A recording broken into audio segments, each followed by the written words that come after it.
আসসালামু আলাইকুম। পরিসংখ্যান প্রথম পত্রের চতুর্থ অধ্যায় এর ক্লাস একটু আগেই নিলাম একটা ক্লাস 1 ঘন্টা 10 মিনিটের। 4 নাম্বার লেকচার ছিল মনে হয়, এবার 5 নাম্বার লেকচার। তো এটা আসলে আগের ক্লাসের সাথে যুক্ত করে দেওয়া উচিত ছিল। 5 মিনিটের কিছু কথা বলবো 5-10 মিনিটে। চলো আমি দ্রুত দেখিয়ে দিই। দেখো আমি কিন্তু একটু আগেই ক্লাসগুলো নিলাম। এই যে এই সব কিছু কিন্তু একটু আগে, এই যে অনেক কিছুই কিন্তু পড়ালাম। তো এবার আমি একটা জিনিস শুধু দেখাবো যে মূলমাপনী তুমি কেমনে ইউজ করবা। আমি যে এতক্ষণ মূলমাপনী নিয়ে অনেক কথা বললাম, অনেক কিছু। তুমি যদি আগের ক্লাস করে আসো তাহলে বুঝতে পারবো, অনেক কিছু বলেছি মূলমাপনী নিয়ে। কারণ মূলমাপনী তুমি কেমনে ব্যবহার করবা, ব্যবহার করবা বলতে কি বোঝাচ্ছি দেখাচ্ছি। মূলমাপনী ব্যবহার মানে তুমি তো মূলমাপনী থেকে অনেক সূত্র তুমি প্রয়োগ করছো, কারণ তুমি মূলমাপনী থেকে মূল কত নিবা আর মাপনী কত নিবা। আসলে এটা আগেও বলছিলাম, তোমার মনে নাও থাকতে পারে, এখন বলছি। আমারই মনে নেই, তোমার মনে থাকার কথা না, কারণ কোনো একটা ক্লাসের মধ্যে একটু বলছিলাম মনে হয়। তো জিনিসটা আসলে কি, ধরো তোমার একটা তথ্য সারি দিয়েছি, ধরো একটা তথ্য সারি দিলাম, ধরো 27, 29, 31, 33, 35। এখন তোমাকে আমি বলছি যে এটা ধরো এক্সআই চলক। এখন আমি একটা নতুন চলক ধরে নিলাম, ইউআই ইকুয়ালস টু আমি দিলাম হচ্ছে এক্সআই মাইনাস 25 ডিভাইডেড বাই 2। আমি কিন্তু আন্দাজে নিলাম, একদমই ইনস্ট্যান্ট, মানে আগে থেকে পরিকল্পনা করে আসেনি যে আমি 27, 29ই দেবো। তো এটা যে আমি দিলাম, এটা দেওয়ার পর এবার তুমি প্রত্যেকটা মানের সাথে এই কাজ করো, তাহলে দেখবো কত হয়। 27 থেকে 25 বাদ দাও, তাহলে 2 থেকে 2কে 2 দিয়ে ভাগ করো, 1 হয়। মানে ইউআই এর মান 1 থেকে শুরু হচ্ছে। 29কে 25 দিয়ে বিয়োগ করো, দেখো 4 হবে, 4কে 2 দিয়ে ভাগ করলে হবে 2। 31কে 25 দিয়ে বিয়োগ করো, 6 হবে, 6কে 2 দিয়ে ভাগ করলে 3। এভাবে করে কিন্তু তুমি 1, 2, 3, 4, 5, 6, 7 এভাবে পাবা। তো জিনিসটা মজার না? তাহলে এখান থেকে তোমার যদি গাণিতিক গড় বা যে কোনো কিছু যদি বের করতে দেয় যেগুলো মূল মাপনী বা যে কোনো একটার উপর নির্ভরশীল, তো তাহলে তুমি একটা বড় একটা তথ্য সারিকে তুমি 1, 2, 3, 4 করে ফেলতে পারবা। 1, 2, 3, 4 করে ফেলে আর একটা সুন্দর সুবিধা আছে। 1, 2, 3, 4 তো স্বাভাবিক সংখ্যা, তাই না? প্রথম n সংখ্যক স্বাভাবিক সংখ্যা, মানে এগুলো স্বাভাবিক সংখ্যা,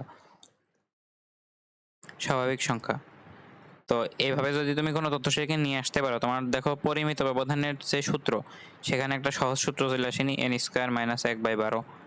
মানে প্রথম n সংখ্যক স্বাভাবিক সংখ্যা যদি হয় তাহলে তোমার আর কষ্ট করে ওই বড় বড় সূত্র প্রয়োগ করা লাগছে না। কয়টা মান আছে, মানে কত পর্যন্ত আছে, ধরো আমার আছে 100 পর্যন্ত। মানে এখানে 100টা পদ ছিল, প্রত্যেকটার উপর 25 বিয়োগ করে 2 দিয়ে ভাগ করে আমি 1 থেকে 100 পর্যন্ত সুন্দর সংখ্যা পাইছি। তাহলে এটার পরিমিত ব্যবধান নির্ণয় করার জন্য তোমার আর ওই মূল সূত্র প্রয়োগ করা লাগবে না, তোমার শুধু 100² - 1/12 করলেই তোমার পরিমিত ব্যবধান বেরিয়ে যাবে। তাহলে এই কাজটা তো তাহলে আমাদের করা উচিত, তাই না? যে কোনো একটা কঠিন কঠিন তথ্য সারি দিলে সেটাকে আমরা সহজে করে ফেললে তাহলে আমাদের আর ওই কঠিন কঠিন সূত্র আমাদের আর প্রয়োগ করা লাগলো না। সূত্র ছিল না, sigma equals to root over summation xi²/n minus summation xi/n whole square.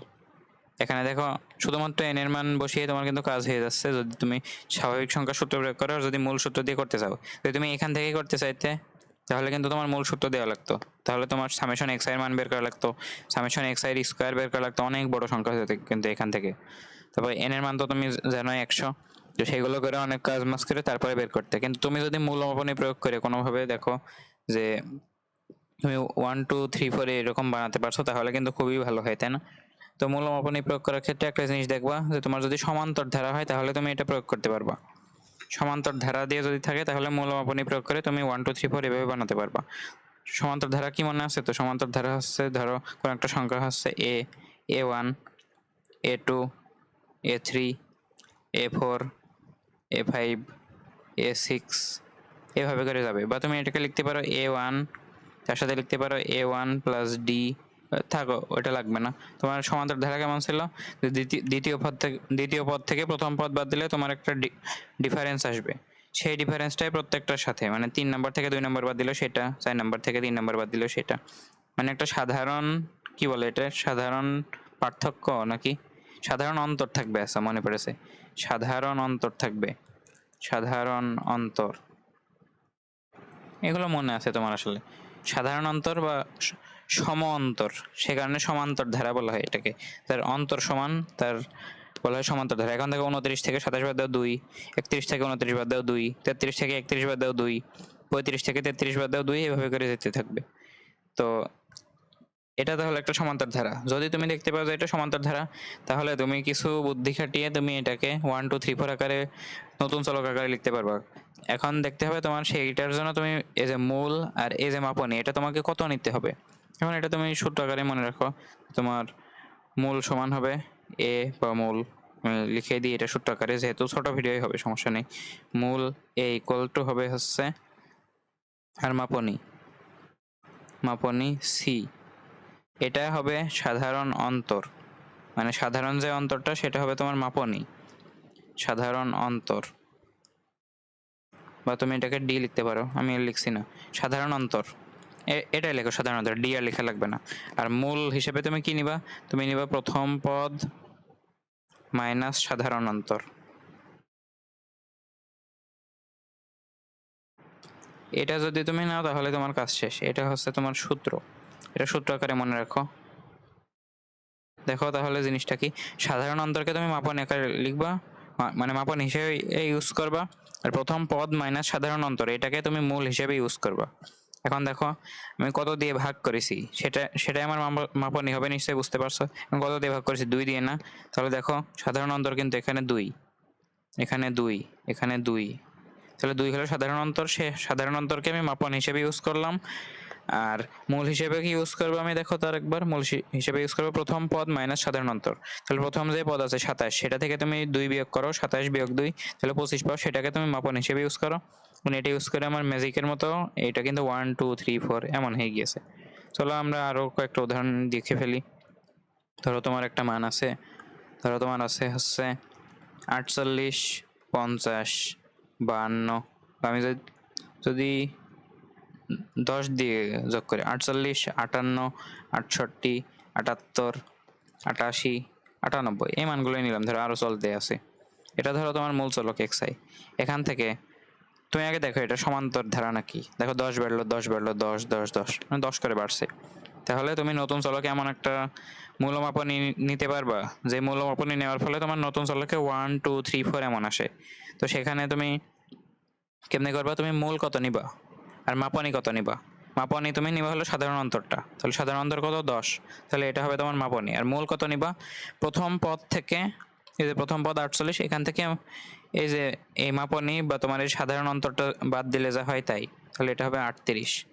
তাহলে নতুন চলক সমান তুমি কি লিখতে পারবা, নতুন চলক সমান তুমি লিখতে পারবা, এখান আমি যদি লিখি ইউআই সমান তুমি কি লিখবা, তাহলে xi মাইনাস এর মান কত 38, 38 ডিভাইডেড বাই সি হলো 10, মানে সাধারণ অন্তরটাই সি, আর প্রথম পদ মাইনাস সাধারণ অন্তর এটা হচ্ছে এ। তাহলে এবার যদি তুমি ইউআই এর মান বের করে দেখো, তাহলে দেখো প্রত্যেকটা থেকে 38 বিয়োগ করবা আর 10 দিয়ে ভাগ করবা, তাহলে কি হয় দেখো 48 থেকে 38 বিয়োগ করো 10 হয়, আর 10 দিয়ে ভাগ করো তাহলে 1 থাকে। 58কে 38 দিয়ে বিয়োগ করো দেখো 20 থাকে, 20কে 10 দিয়ে ভাগ করলে 2। 68কে 38 দিয়ে বিয়োগ করো থাকে 30, তাকে 10 দিয়ে ভাগ করলে 3। এভাবে করে কিন্তু 4 5 6 এভাবে কিন্তু যেতে থাকবে। তো সুন্দর না জিনিসটা। আমি তাহলে আরেকটা দেখিয়ে দিই। ধরো যে কোনো কিছু, ধরো 1 3 5 7 9 11 13। এখন এই যে একটা জিনিস আছে, এটাকে কি তুমি 1 2 3 4 এরকম করে করতে পারবা? নিজে চেষ্টা করে দেখো তো, ভিডিওটা পজ করে নিজে চেষ্টা করে দেখো, তারপরে দেখো যে আমি কি করি। এটা হচ্ছে xi, ধরো তুমি একটা নতুন চলক ধরলে ui equals to xi minus a divided by c, আর তুমি সেই ui এর মানটা তোমার পেতে চাচ্ছ 1 2 3 4। এখন 1 2 3 4 পাওয়ার জন্য প্রথম শর্তটা কি, এটাকে সমান্তর ধারা হওয়া লাগবে। আমি এখানে সূত্রের মতো করে লিখে দিই যে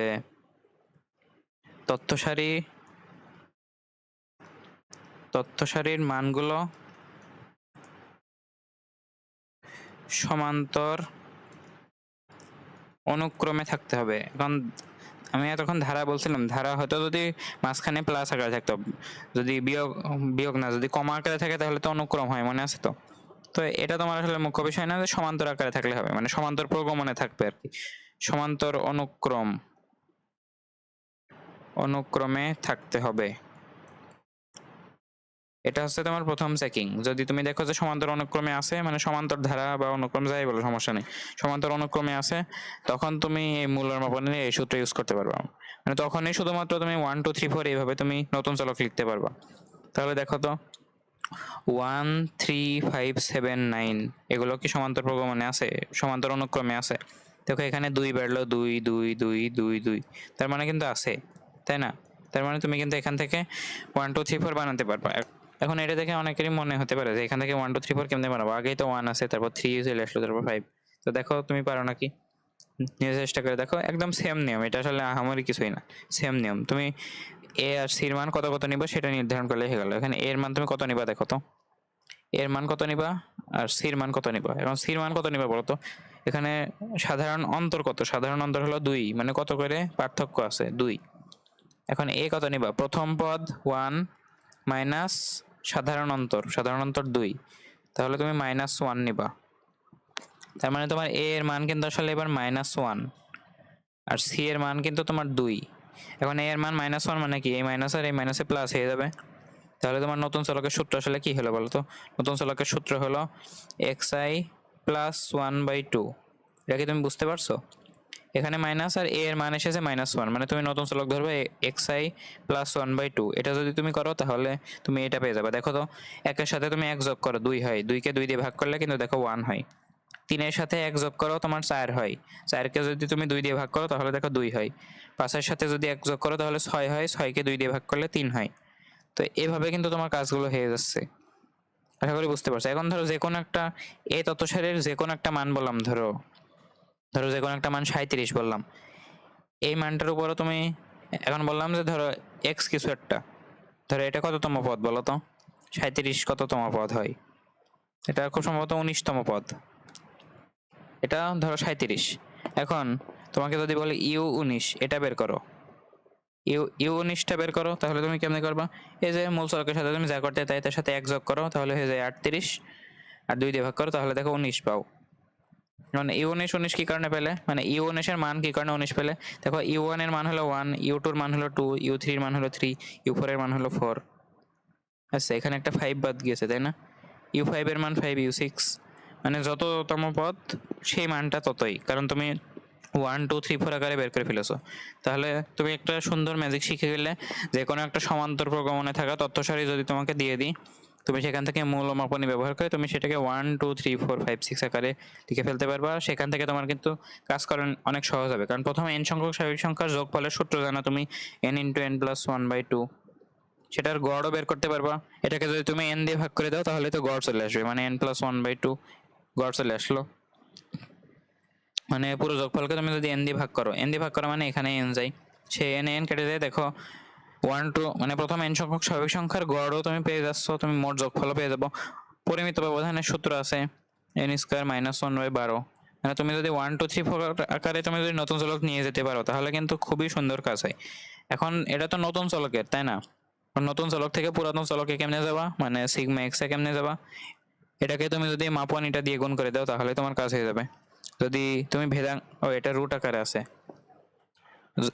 মাপনী দিয়ে যদি তুমি গুণ করে দাও তাহলে মূল চলকে চলে যাবে। আর যদি ভেদাঙ্ক থাকে তাহলে c² হবে, আর এখানে রুটটা হবে না। আশা করি তুমি বুঝতে পারছো জিনিসটা। এই ভিডিওর মূল উদ্দেশ্য ছিল যে একটা সমান্তর প্রগমনে থাকা ধারাকে তুমি কেমনে মূল ও মাপনী প্রয়োগ করে, এটা আসলে ভুল দিছিলাম এমন, বা এখানে স্কয়ার দিতে পারো, এখানে স্কয়ার। আচ্ছা দুটো একবারে হয় না, এই যে এটা।